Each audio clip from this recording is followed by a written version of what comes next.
y'all? I'm Tasha Smith, and we're back with another episode of My Black is Beautiful. Now, let me tell you, in the next half hour, we will encourage, uplift, and inspire the African-American woman. And to do just that, I'm joined with my girls, recording artist, Grammy award-winning singer and songwriter, the lovely Chrisette Michelle, actress and NAACP award nominee Sonia Sohn, actress, producer, director Kim Fields, and actress and New York Times best-selling author Miss Victoria Rao.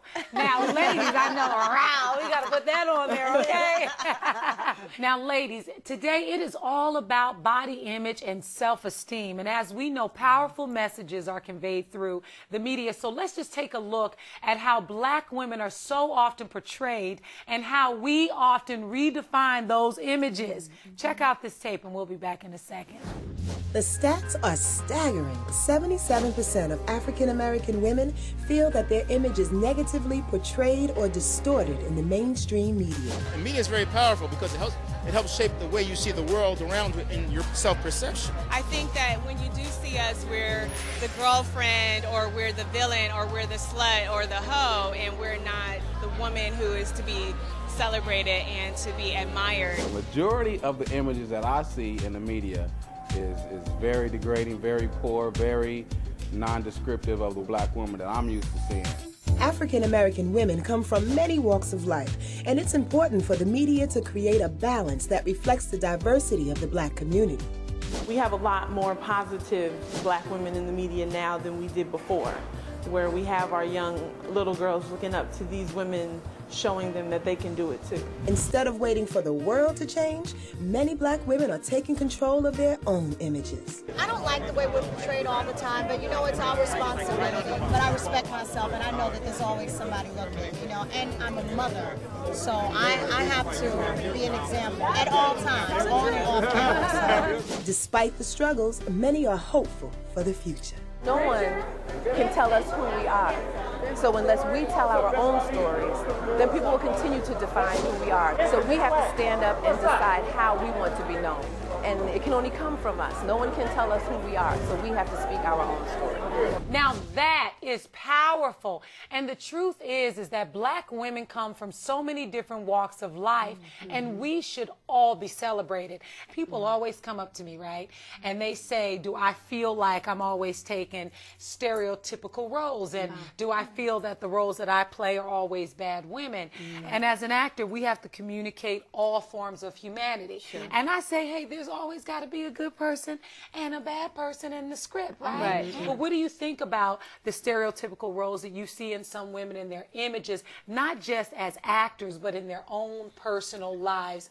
Well, I think we have to be careful when we use the word stereotypical, because I think inherent in that word is judgment. Right. I think as long as we're portraying very different types of characters, that there's a rainbow, a range of personalities that exist within the black community and within the world. Right. So as long as we're touching all of those bases, you know, then we're portraying humanity as a whole. I love it. That's exactly. I feel the same way, I tell you. And I say we can certainly go on and on about this one, but creating a more truthful balance of how black women are reflected in the media is a goal that I believe we all are working on and is worth working towards. So when My Black is Beautiful returns, Alicia Renee and our fashion expert and Project Runway finalist, Kato, will give us a quick tip on how to get the most out of one versatile item of clothing. Then we'll return to part 2 of our segment, the images of African American women, where we will place the spotlight on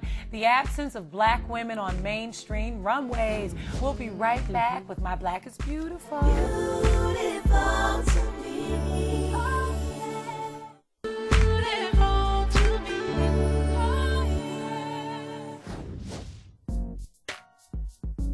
Hey ladies, I'm Alicia Renee, bringing a quick tip to all my fashionistas on a budget out there. Celebrity stylist Kato is going to show you how you can get the most out of your wardrobe with one signature piece. Our motto today is precious.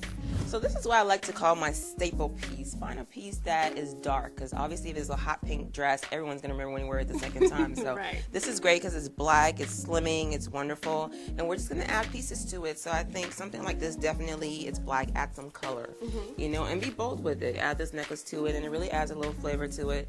There's some purple in there, really adds a little funk to her outfit. Vintage looking too. Yes, it is, and it's fun. We're going to add a blazer to it. This is something you can wear forever. Once again, your staple piece always stays the same. You know, you can add a belt to it. This belt is really cool because it's brown, and nobody should ever say black and brown. I was just about to say, a lot of women are, Yes. you know. Make your own rules. All those rules people make, they have hidden agendas. So you take the necklace off. If you're going to add, definitely subtract always. And if you're out, maybe your girl's calling and they want to go to dinner, add a clutch. I really like this one. Me too. You know, we kind of went from day to evening. The denim was definitely an accessory piece, ladies. You know, we're going to glam it up for the evening and then add a clutch to it. We're going to keep it sleek and black on that side, just to kind of give it really simple. You don't need too much. What we're going to do, we're going to add some color. Just big chunky rings, you know, to give it a little bit of color. You can take your bracelets that adjust and actually cover this area right here on the dress. And definitely you can accessorize with necklaces. Well, Cato showed you, so no more excuses. So now you know how to get the most out of your accessory piece or get more bang for your buck. You get all of those different looks from one piece? What? That is amazing. And I'm definitely going to have to go out and get myself a tunic, ladies, and I'm sure you are too, and so are you. All right? Now, today we're discussing body image and self-esteem, and it's time to bring you part 2 of our feature segment, Images of African American Women. We're placing the spotlight on the absence of black models on mainstream runways. So please take a look at this and let's see what's happening out there. It really saddens me that there's a lack of black models on the runways right now. It has gone on season after season after season because the same people who are in charge continually only look for one black face. So you'll get the breakdown of the casting, and it'll be printed out, no blacks, no Asians.